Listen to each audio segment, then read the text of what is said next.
Good evening, Greg here, burning both ends. Burning on the back end of Tuesday. It's July 3rd, 2018, 11:31 p.m. Pacific. On the heels of July 4th, so we got a great day planned tomorrow. We have the day off, my wife and I. So we're going to be hanging out with the kids. We're going to be hitting some parties for the kids.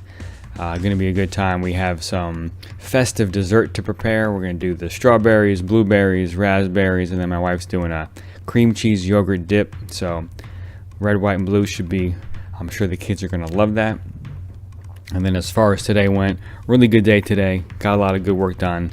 Went to the library, looked up some market reports for this I-Corps program that I'm involved in. And just to remind y'all, this I-Corps program is an 8-week entrepreneurial training around tech transfer funded by the DOE.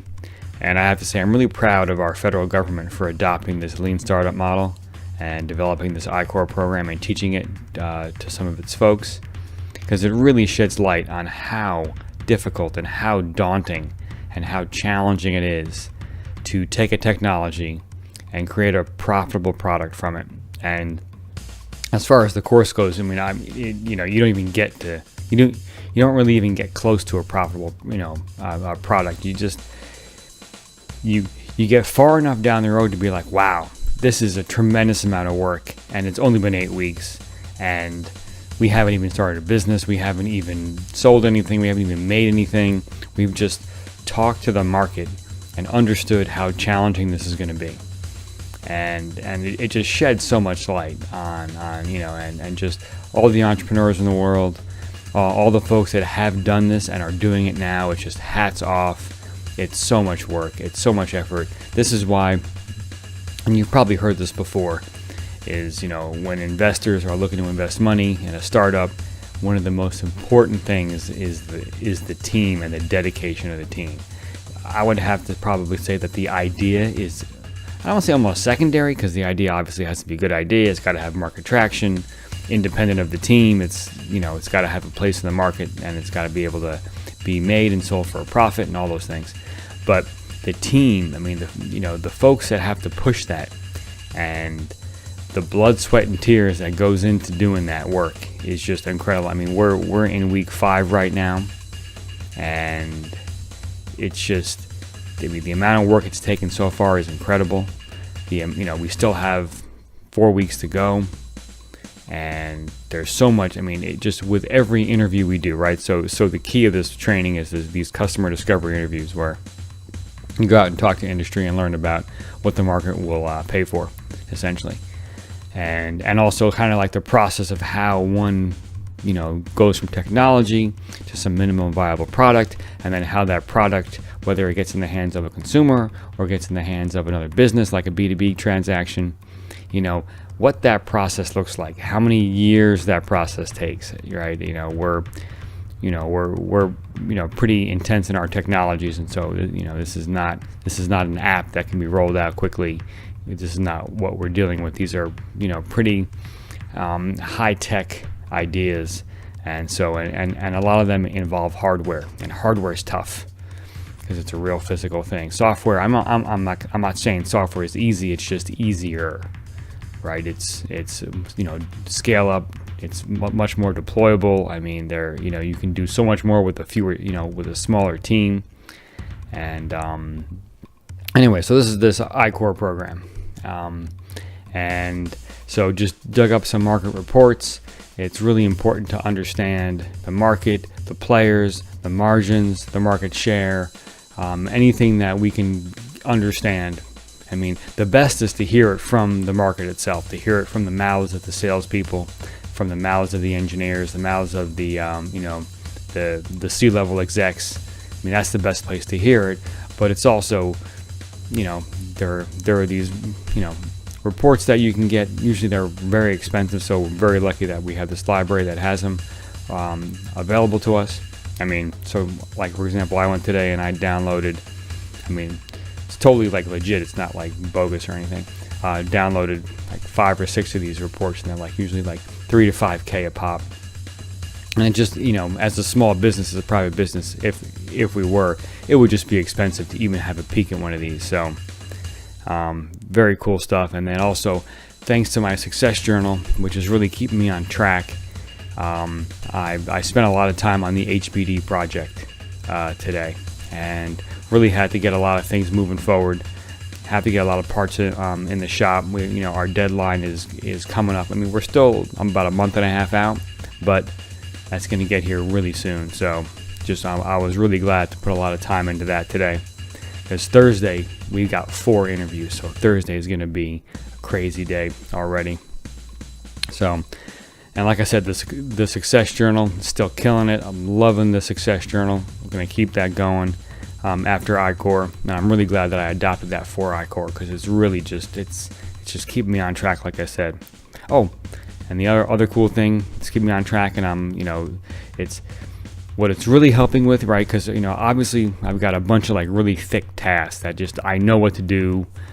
I know the sequence. I know what has to happen next. It's not really tricky, or and I'm doing these thick tasks so much that I stay in it and it stays in my head, and I don't really need to be reminded as much. But it's those like kind of small things that just need a little push, just to keep that wheel spinning. Just an email here, and then 2 weeks later a follow-up there. It's those things that are tough, because to really have the patience and persistence, I need to keep those wheels spinning. And the only way I can do that is have something that reminds me, 2.5 weeks from now is when I need to follow up on that email, because that person comes back from travel and that's when they told me to respond, or I got for example, this agreement for my for this company that I'm going to do, my side hustle.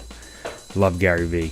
It's my side hustle, as he calls it, right? So this is this nonprofit donation widget. And so I had to, I have an agreement with the company, and it had to be approved by my company.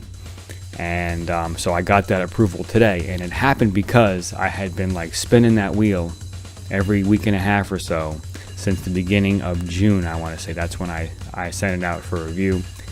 And so and all it takes is a little email, just an email to the person. Hey, just let me know the status. Excited to move it forward.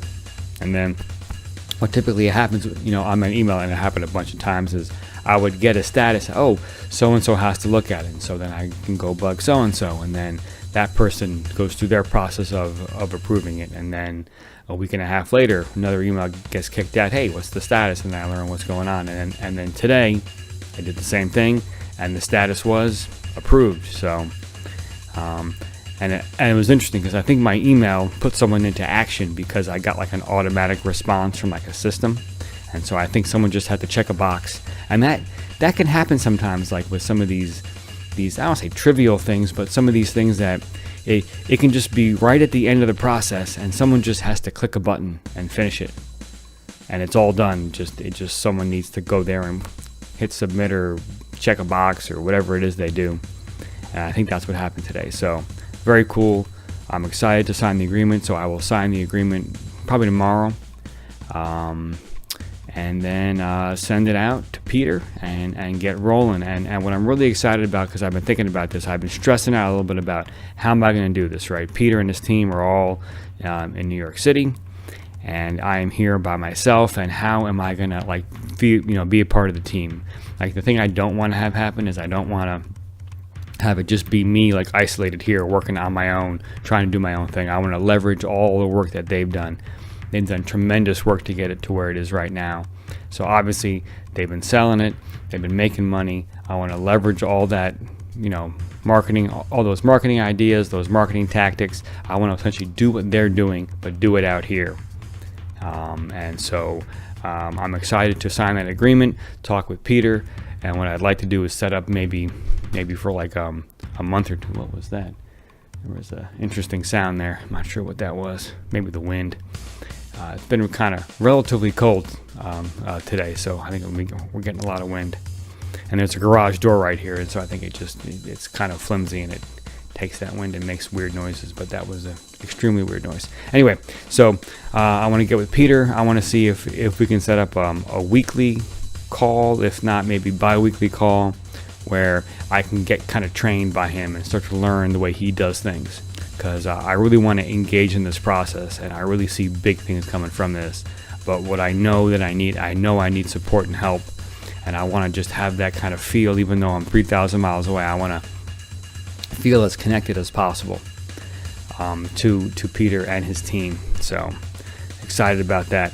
And then I've been, this in the mornings, and I was doing this before, and for some reason I stopped, and I forget exactly why I stopped. But I'd wake up, and as I'm making my keto coffee, I would listen to these like motivational mashups or inspirational mashups on YouTube.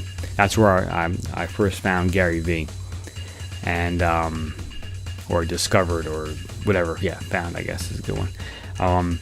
And anyway, so I've been listening to Gary Vee, and there was one thing that he said that really stuck in my head, and it's like burned in there now, and I love that. Just because, for me, when something like connects that strongly, it really changes my behavior, and I love that because it's, I don't know, that's what I'm looking for. I am looking to change my behavior. I'm looking to elevate my game. I'm looking to get to the next level, all those things. And like the way I see it is like whatever works. It's like if waking up in the morning and rubbing my nose on my pillow for 20 minutes did it, then that's what I would do. That sounds kind of silly, but that's just a silly example. But it's like whatever works. And so, I had been listening to these motivational mashups. Here's, for example, I've been listening to these mashups, and for some reason I stopped. And I have to admit, getting up in the morning became a little bit more difficult. I was still doing it. I was still powering through, but still. And so now I'm back on those videos. I'm feeling energized in the morning. And now to what Gary Vee said. So he said, the right thing to do is always the right thing to do. And I just love that. And he was telling a story about when he had his wine business early on. Now, there was some other wine competitor that was really going well out of his way to make Gary's life very difficult. He didn't get into examples or specifics, but just, every which way Gary turned, this guy was there to, do something to obstruct him and make it difficult. And then as Gary was getting more successful and Wine Library was growing, that same person then turned back around and asked Gary, like as if nothing was going on, as if nothing had happened, if he could be on Gary's show, knowing that it would, help him out. And Gary said yes.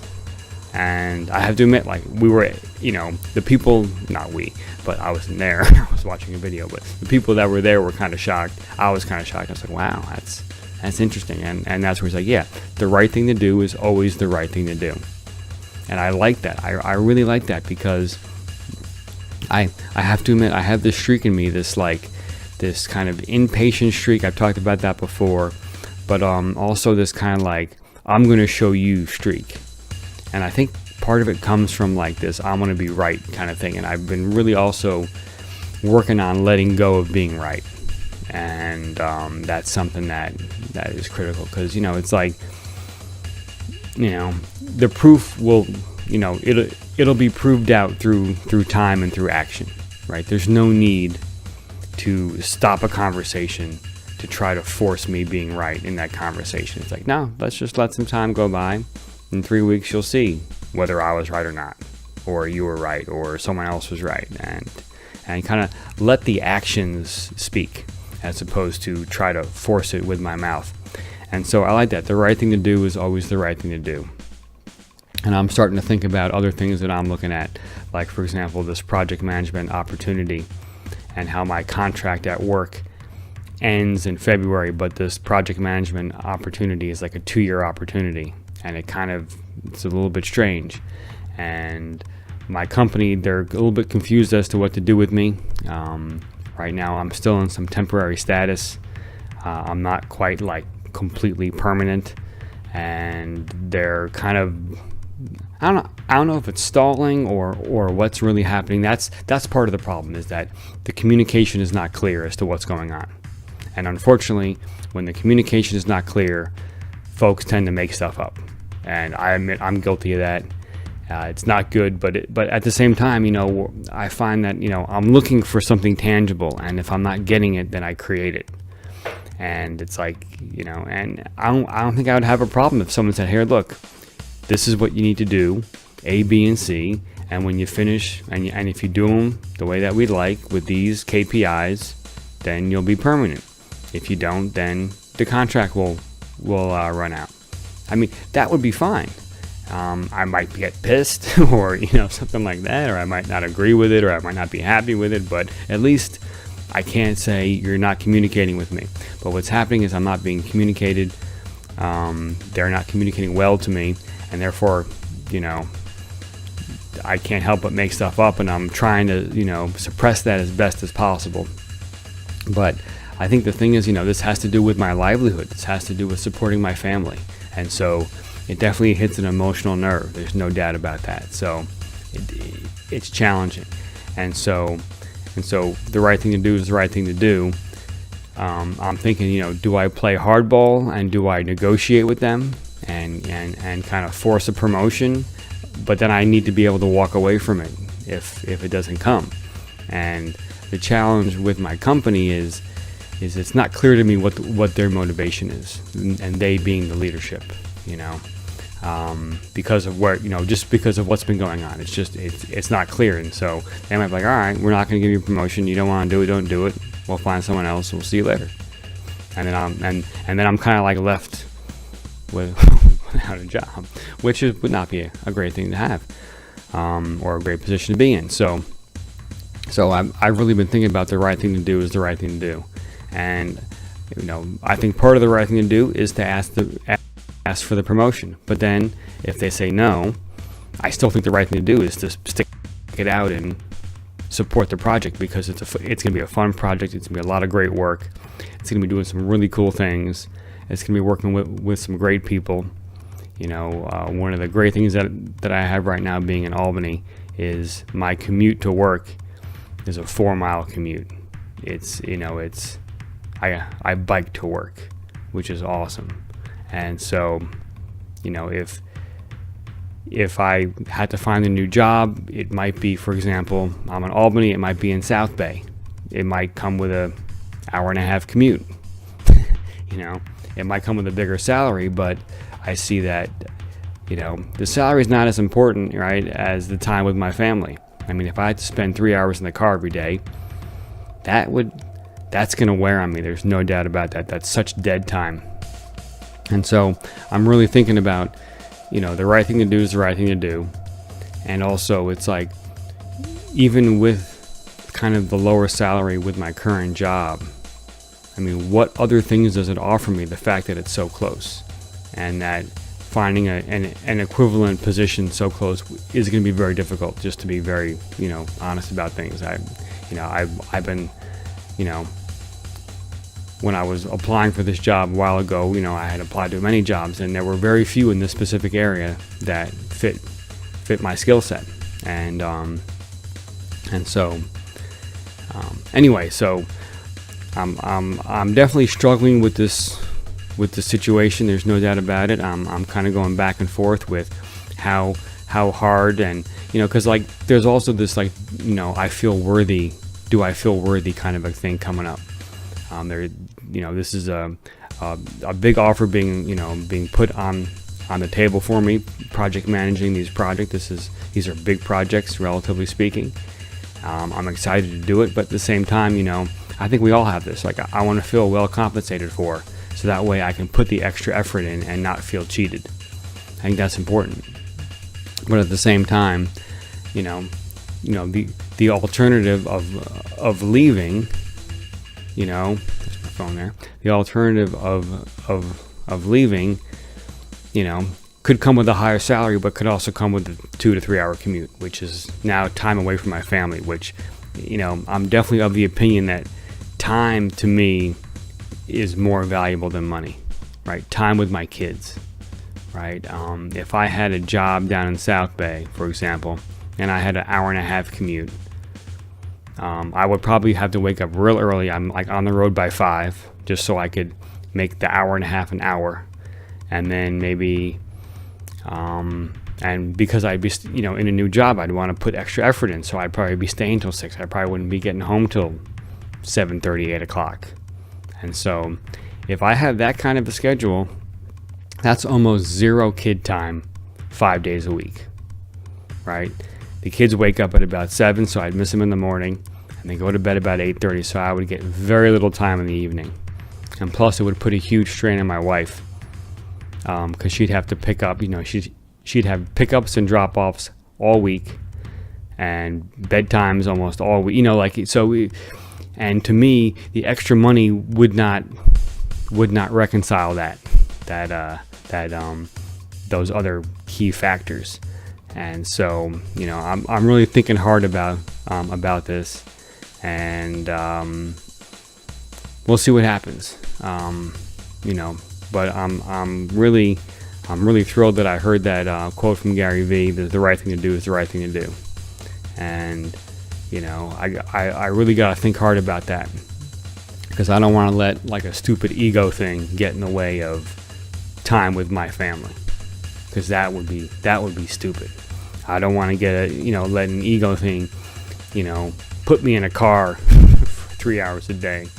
I drive very little, which I really enjoy, the fact that I don't drive much at all. And maybe once every 2 weeks or so, I have to kind of go through some, East Bay traffic. And every time I do, I'm so glad I don't have to do this on a regular basis, because it drives me crazy. So yeah, the right thing to do is the right thing to do. And so I'm really focused on that, and also deploying empathy to my company, because this poor communication is not intentional. No one is sitting there messing with me. This is just, it's just unfortunately the way the organization is put together. I'm realizing this every time I go to work, every time I see this stuff in action. And so I'm deploying empathy to my company and saying, I think they're doing the best they can with what they got. And unfortunately, they're in a tough spot. With empathy, I can, it's easier to do the right thing, right? Because now I feel connected. Now I'm feeling for them, because leadership is tough. This is tough. There's no doubt about it. And especially leadership by committee is extremely tough, right? It's that's why I say, it's lonely at the top, because when you're at the top, you're making all the decisions, right? It's lonely because it's only you, or it's only me, right? If I'm, the CEO, I'm the one making decisions. I'm there alone making the decision.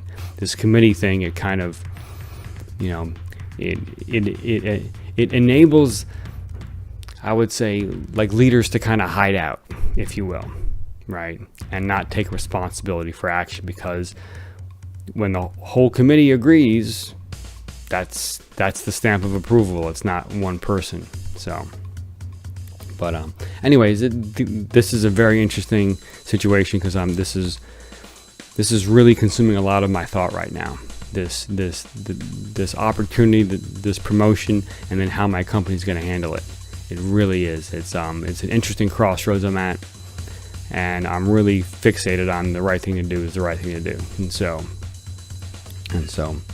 And also the empathy part. I know Gary Vee's big on that, and I've really taken that and adopted that myself, and that is tough.